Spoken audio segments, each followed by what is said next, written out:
This is Michael Clara. Welcome to my blog, Local School Boards Can Make a Difference. This PowerPoint presentation is done in January 2014. The title of it is The Case for Standardized Superintendent Evaluations, with the subtitle here of No Superintendent Left Behind, which I borrowed from a report that I'll refer to later. Back in December, I sent 6 recommendations to the Legislative Task Force on Education. Recommendation number 4 was require local school boards to conduct at minimum an annual standardized evaluation of the superintendent and business administrator. The reason I did that is because current law, as you can see here in the state of Utah, says that the superintendent is appointed by the school board, and that every 2 years we can do a contract with him, that we don't automatically renew the one that we have. But this contract, has to be based on an evaluation process, which there's no state standardized process in place right now. A couple years ago in the state of Utah, as everyone knows, we enacted Senate Bill 64, which was a public education employment reform, and it called for the evaluation, a standardized statewide evaluation for teachers and for principals. So we have that in place, and the problem is that we don't have in the state of Utah right now, current law is silent on superintendent evaluations. And there's companies out there like this one, performance-based superintendent evaluations, No Superintendent Left Behind, that are out there that have made some excellent models on evaluating superintendents. In my particular case, I've served 1 full year on the board, and in October 15th, it was on the agenda under a closed-door meeting to have the evaluation for our superintendent.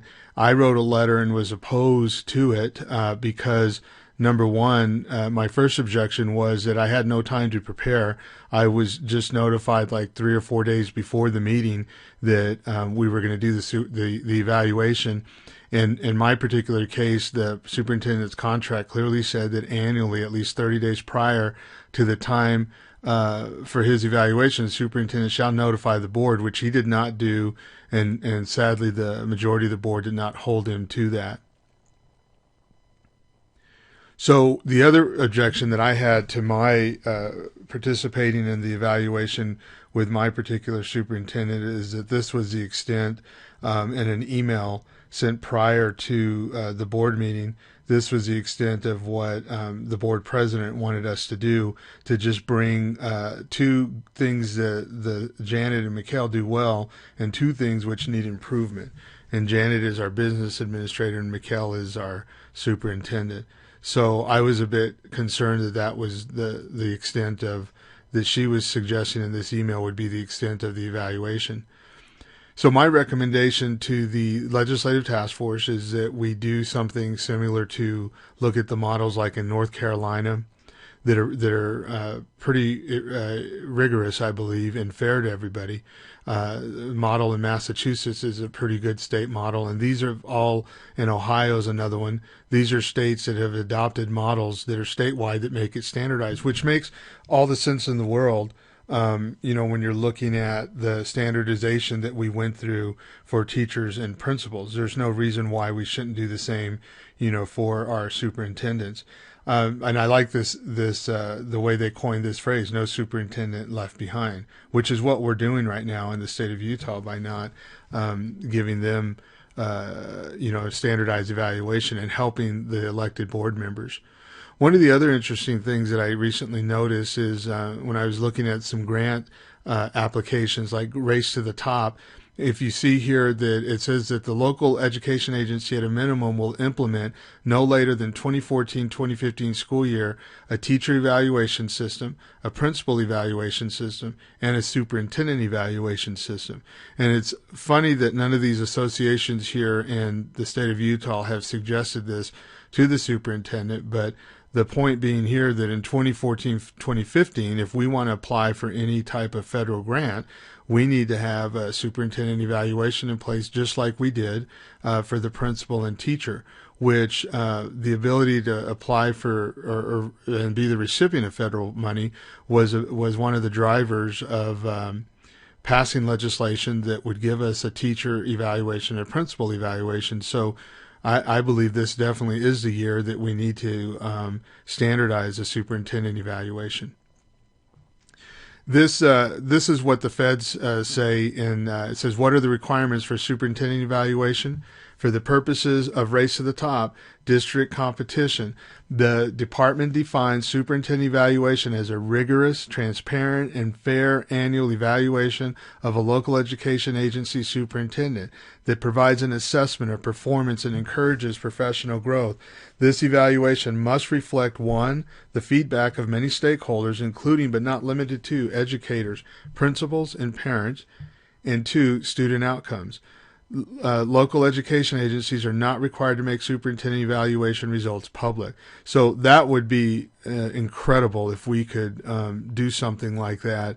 And I think it would go a long way in helping to rectify some of the problems that I see with public education. This is just an example in finishing up this presentation. I want to just give an example of what happens when there's no accountability. And this is from a September 17th, 2013 school board meeting that I was in. And we were applying for the Race to the Top grant, and I felt that it was important that we look at the data from last year and the evaluation from last year before we submitted our grant for the next year, and make sure that we didn't make the same mistakes again. And this is the reaction that I received from the superintendent. And basically what he says is that, and I'm not going to have this on the video, but basically he just says that my question is irrelevant.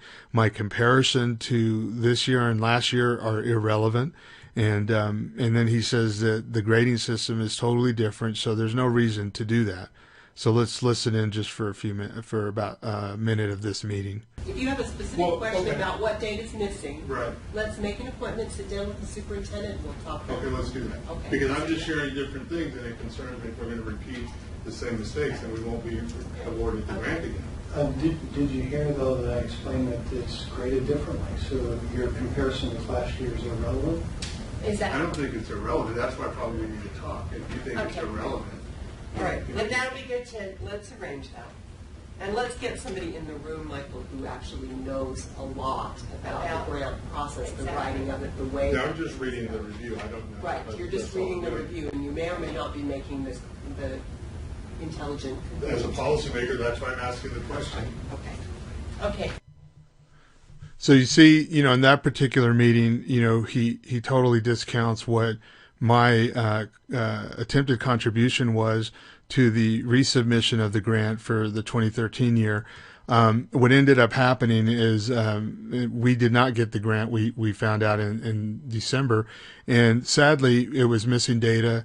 It lacked transparency. There were low expectations. There was timeline misalignments. Performance measures were not included.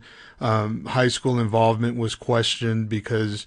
And then, I went into all these details in another presentation. And so the point is that in this particular presentation, what I'm trying to point out is that had we did the comparison and actually had I been allowed as an elected member of the school board, and remember, by law, the superintendent works for me, but we kind of have it mixed up in my district, and that's the point of my recommendation to the legislators is that I believe that by having an evaluation that's rigorous and is on par with what we're doing with principals and teachers, I believe we could right the ship of public education, if you will, and put our roles in its proper place. Where the elected members of the board are the bosses and the employers, literally, of the superintendent. And in my particular district, it's backwards. The majority of the board act as though they work for him, and he's has been successful in having them believe that.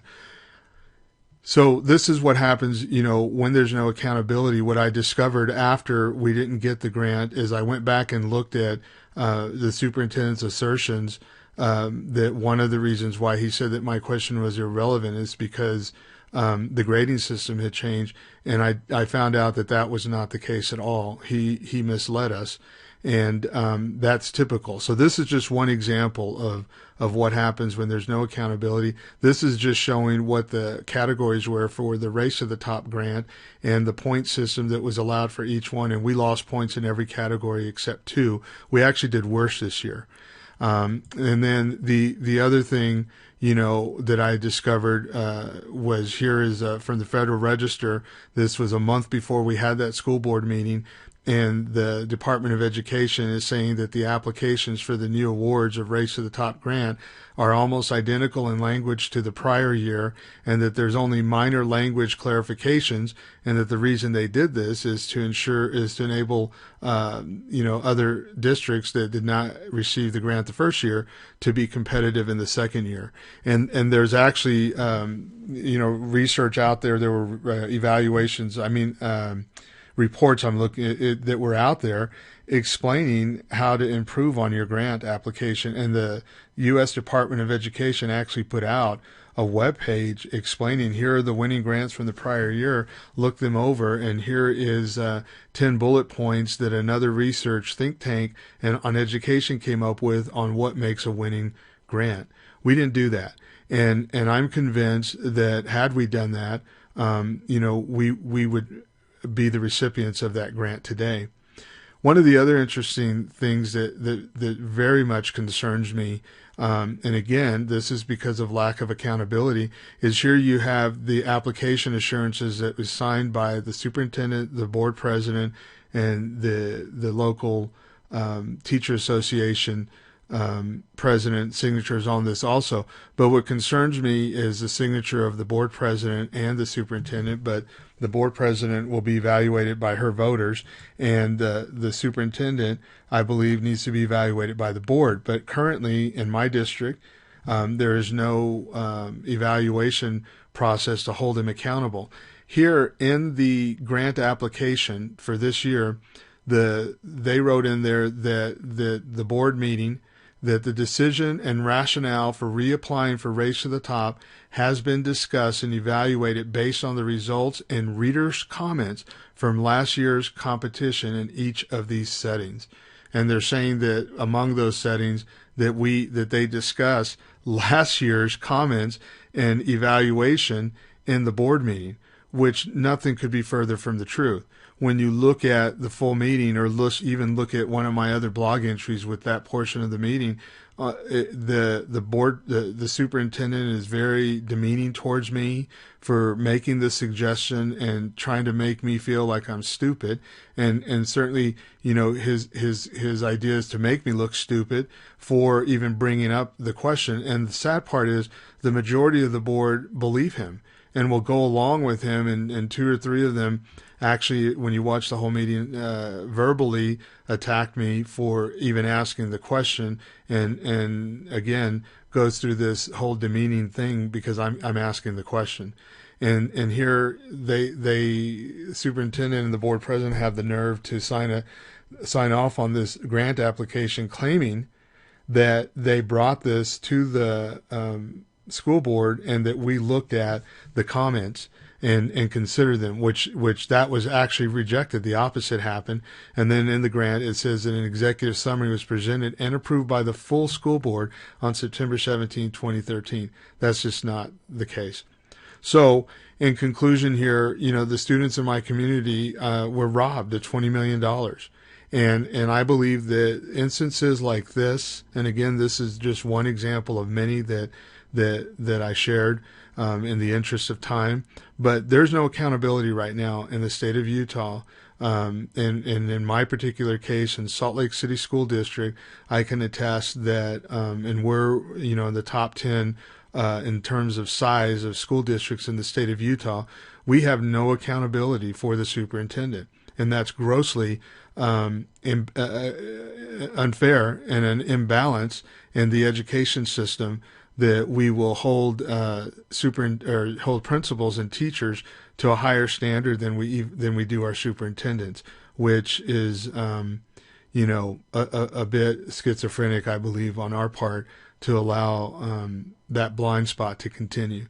So, I recommend then to our legislators that we seriously look at running a bill this year that would, make this an equitable, accountable system. And I believe at the end of the day, it'll help our students.